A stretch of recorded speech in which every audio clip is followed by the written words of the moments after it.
근데 뭐가 이렇게 두렵고 뭐가 이렇게 어려운지 잘 모르겠어요.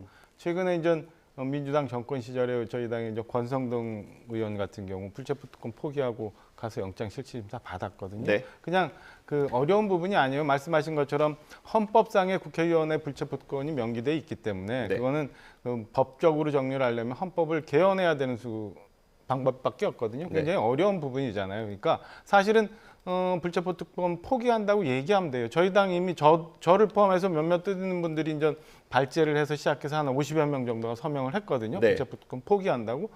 민주당도 똑같이 포기한다고 하면 돼요. 이재명 대표 말씀하신 거 우리 다 기억하잖아요. 대선 때 이미 나같이 깨끗한 정치인을 위해서 불체포 특권 있는 거다. 나 그거 필요 없다라고 말씀하시고 돌아서서 다른 말씀 하세요. 지금도 이미 뭐 노웅래 의원 그다음에 이재명 대표 당신 본인 그다음에 이후 윤관석 이성만 의원 4건의 불체포 특권 포기 못하고 다 부결시키고 난 다음에 이제 와서 또다시 말씀을 하시는데 그냥 서약해서 검찰에서 무슨 요구가 있으면 이거 나 처리 안 하고 그냥 가겠노라고 하시면 되지 뭐 이렇게 어려운 문제인가 싶은 생각이 우선 하나 들어서 네. 이재명 대표께서 정말 국민을 상대로 저렇게 교섭단체 연설을 통해서 말씀하신 거를 본인이 과연 뭐가 두려워서 이렇게 어렵게 하시나 싶은 생각이 하나 들고요. 두 예. 번째는 전체적인 인식과 관련한 문제입니다. 좀 전에 이제 우리 송영길 전 대표 말씀하신 거 저희가 들었습니다만은 저는 민주당 상당 부분의 의원님들이 유감스럽게도 무슨 갈라파고스화되고 있는 것 같아요. 그러니까 과거 80년대 지금도 나오잖아요. 독재라는 단어 나오고 네. 뭐 투항주의자 뭐 이런 단어 나오잖아요. 그러니까 과거 인식에서 아주 벗어나지 못하고 계신 것 같아요. 그러니까 과거 민주화 운동하던 시절에 그 검찰 기소권을 가지고 정부가 독재 정권을 막 휘둘렀던 권력을 막 휘둘렀던 그런 시절에 머물러 있었던 것 아닌가라는 생각이 듭니다. 그래서 지금 아직도 굳이 국회의원이 불체포 특권을 갖고 있어야 되는지 하나도 그 이유를 잘 모르겠고 여전히 독재 정권이고 검찰권을 휘두르고 있는 인식을 갖고 계신 한 저는 이런 문제, 그다음 협체 문제, 그다음 왜곡된 문제 국민들이 다 이해 못하실 거라고 봅니다. 지금 아시는 것처럼 뭐 대장동 관련한 얘기 여러 얘기 많이 있잖아요. 송영길 전 대표 관련해서 돈 봉투가 어떻게 왔다 갔다 했는지도 많이 알려져 있잖아요. 물론 이게 이제 재판을 통해서 확인이 돼야겠지만 이미 알려진 건에 대해서 그게 아니라면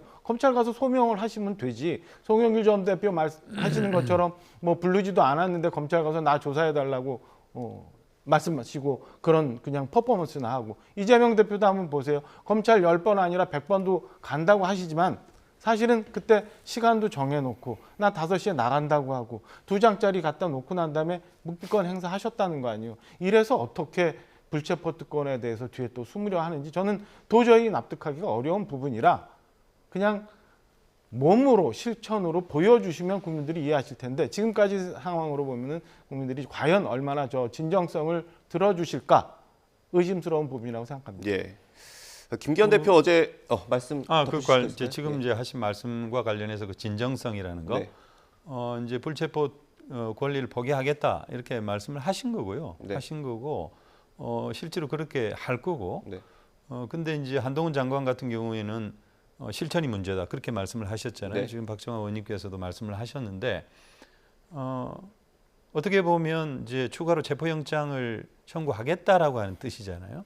장관이 개별 사건에 대해서 지휘를 할 수가 없는데 그런 방식으로 말씀하시는 게 과연 적절했는가 의문을 제기하지 않을 수가 없죠.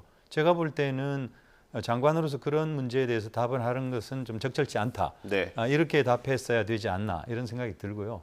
전체적으로 헌법상의 이런 권리를 우리가 개헌을 통해서 드러낼 거냐.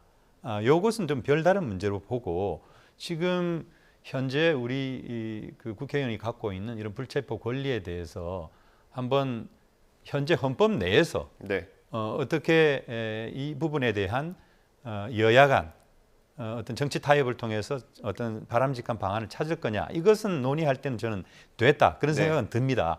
다만 이 윤석열 이 검사 독재 정권이라고 지금 부르지 않습니까? 그리고 국민들이 평가를 하실 텐데 야당에 대한 과도한 수사와 압수수색 그리고 야당을 궁지로 몰려고 하는 그런 네. 어떤 정략적인 그리고 윤석열 대통령의 어떤 무능과 실정을 가리기 위한 하나의 방편으로서 국회를 하나의 방탄 프레임에 가두고 네.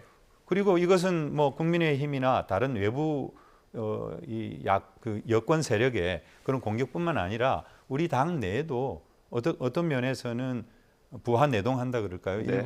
일부 어떤 프레임을 더 이렇게 강화하려고 하시는 분들도 있기 때문에 네. 그런 프레임을 깨기 위한 하나의 어떤 전략적 수단으로서 불체포 권리를 내려놓겠다 네. 이렇게 얘기를 한 거고 네. 이재명 대표가 이미 뭐 자치단체장 시절 때 얘기하고 공약했던 불체포 권리를 내려놓겠다라고 하는 것은 우리 박정화 의원님께서 말씀하신 어떤 순수한 의미에서 네. 과연 이 민주주의가 상권 분립이 정확하게 지켜지고 그리고 또 제대로 작동하고 있는 사회라면 당연히 그런 권리는 필요 없죠. 네.